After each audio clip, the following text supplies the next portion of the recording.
আপনারা শুনছেন horror story with চঞ্চল। কাল্পনিক ভূতের অসাধারণ সমস্ত কাহিনী। ভূত যখন কথা বলে।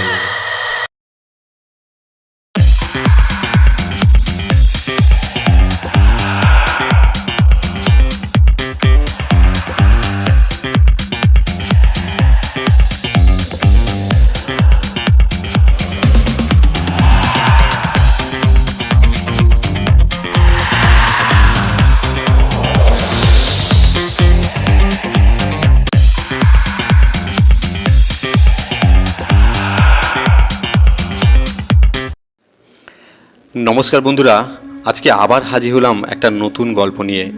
বিনয় মাস্টারের পাঠশালা। পুরুলিয়ার কাছের একটি গ্রাম।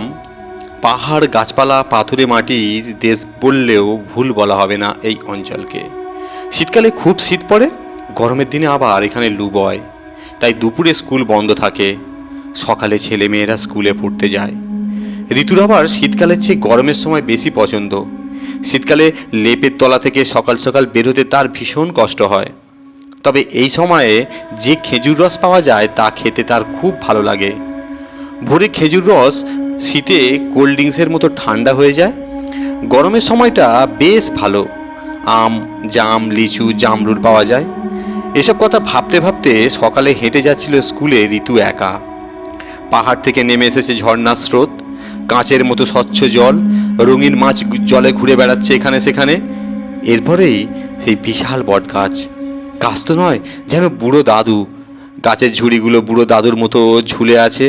ঝুড়ি ধরে দোল খেতে খেতে কী যে ভালো লাগে।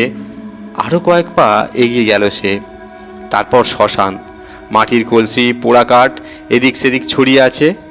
এখানে এলেই ঋতুর ভয় করে, ভয়ে শরীরে কাঁটা দেয়। স্কুলে যেতেই হবে, না গেলে স্কুলের ডায়েরিতে লিখে দেবেন মাস্টারমশাই বাড়ির কাউকে দেখা করতে। তারপর বাবা মা মাস্টারমশাই বকুনি দেবেন। মা বলবেন, তোকে পই পই করে বলেছি স্কুল কামাই করবি না। মাস্টারমশাই রাগ করবেন। ঋতুর পিঠে বইয়ের বোঝা। ব্যাগটা হঠাৎ তার হালকা মনে হলো।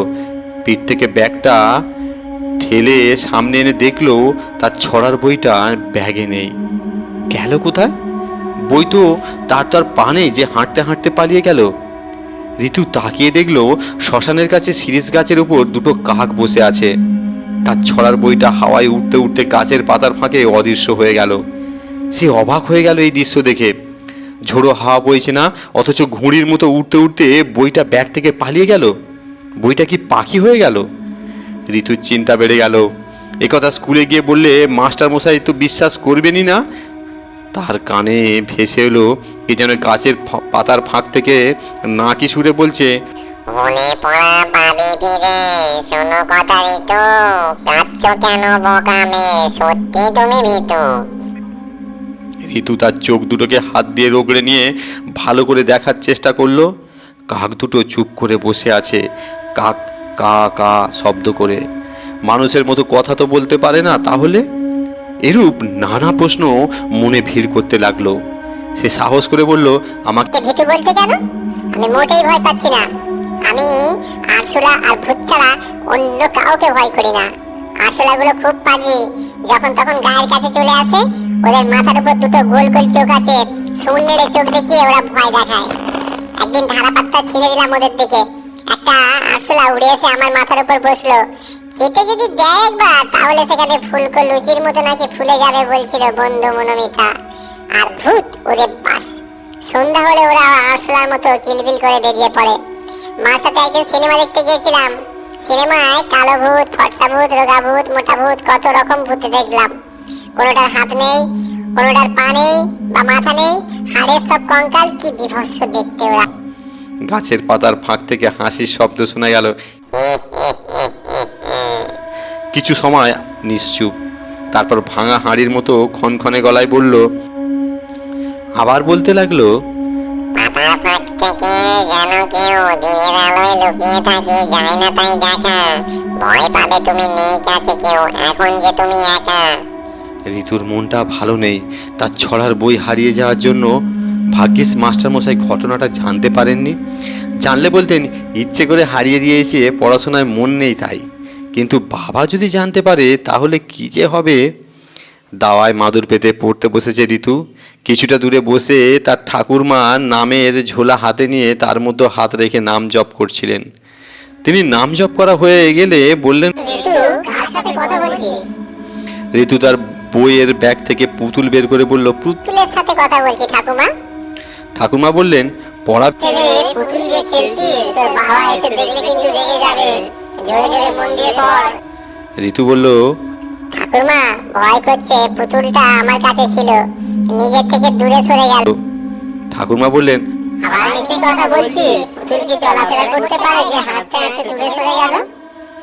ঋতুর বাবা নিতাইবাবু অফিস থেকে বাড়ি ফিরেছেন। তিনি ঋতুর কাছে এসে মাদুরে বসে বললেন, স্কুলের সব পড়া হয়ে গেছে? ঋতু কি বলবে ভাবছে, এমন সময় উঠোনের কাছে যে লেবু গাছটা আছে তা নড়ে উঠল। ঋতু চাপা গলায় বলল, ভূত। নিতাইবাবু বললেন, কি যে বলিস তুই? হয়তো হনুমান বা বাঁদর লেবু গাছে বসে গাছটাকে নাড়াচ্ছে। যে পড়াগুলো হয়নি সেগুলো কর তাড়াতাড়ি। ঋতু চেঁচিয়ে বলল, বাবা ঘুমাচ্ছে। ঠাকুরমা বললেন, তোর বাবা সারাদিন অফিসের কাজে ব্যস্ত, বিশ্রাম নেওয়ার সময় পায় না, তাই হয়তো ঝিমিয়ে এসেছে। নিতাইবাবু আত্মন্ধ অবস্থায় দেখছেন লেবু গাছ থেকে দুটো লম্বা পা এগিয়ে এলো উঠোন পর্যন্ত। হাত মাথা দেখা যাচ্ছে না, হয়তো অন্ধকারে ঢাকা পড়ে গেছে। নাকে সুরে বলছে, ধরা, আমাকে চিনতে পারছে না দিনু গো, আমি দিনু। ঋতুকে রিস্কায় যাবে স্কুলে পৌঁছে দিতাম, লেখাপড়া তো করিনি, মুখ কছিলাম। ঋতু ছড়ার বই পড়তো, গল্পের বই পড়তো, ঋতুকে দেখে অবাক লাগতো আমার। বই পড়ে কত কিছু জানছে। কয়েকদিনের জ্বরে মারা গেলাম, শ্মশানের কাছে শীষ গাছে থাকি। বড্ড কষ্ট হয় সেখানে থাকতে। শিক্ষিত ভূতেরা আমার মতো মুখ্য ভূতের কথায় কথায় আদেশ করে, এটান সেটান, পায়ে তেল মালিশ করে দে, মাথার চুলের থেকে উকুন বেছে দে। কেউ কেউ বলে, তুই তো রিক্সাওয়ালা ছিলি। ভূতের রাজ্যে তো আর রিক্সা পাওয়া যায় না।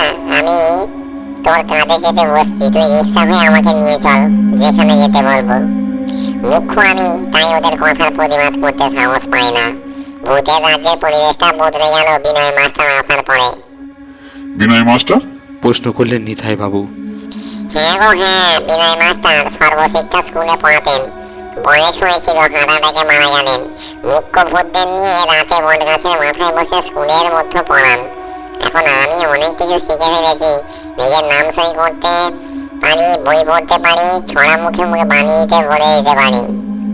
পড়বো বলে ঋতুর ছড়া বইটা ও স্কুল ব্যাগ থেকে তুলে নিয়েছিলাম, সেটা ফেরত দিয়ে গেলাম। একটা ছড়া শুনবে?